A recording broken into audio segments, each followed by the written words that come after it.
আত্তাহিয়াতু এর পিছনে এত সুন্দর একটি গল্প তা জানা ছিল না। আমার বিশ্বাস সবার ভালো লাগবে এবং পড়ার মনোযোগও বাড়বে ইনশাল্লাহ। আত্তাহিয়াতু আসলে অনেক গুরুত্বপূর্ণ একটি দোয়া। এই দোয়াটার পিছনের গল্পটা জানার পর সত্যি আমার হৃদয়টা অনেক কোমল হয়ে গেছে।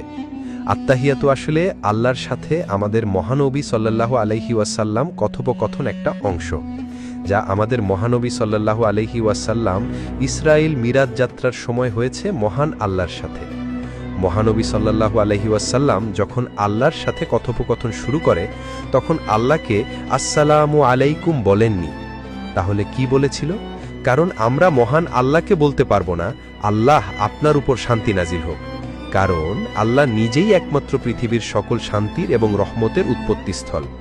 মহানবী সাল্লাল্লাহু আলাইহি ওয়াসাল্লাম আল্লাহকে উদ্দেশ্য করে বলেছিলেন, আত্তাহিয়াতু লিল্লাহি ওয়াসসালাওয়াতু ওয়াত-তাইয়্যিবাতু, অর্থ যাবতীয় সম্মান, যাবতীয় উপাসনা ও যাবতীয় পবিত্র বিষয় আল্লাহর জন্য।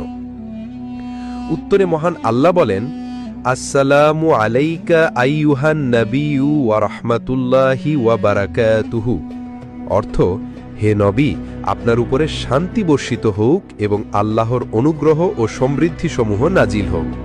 এতে মহানবী সাল্লাল্লাহু আলাইহি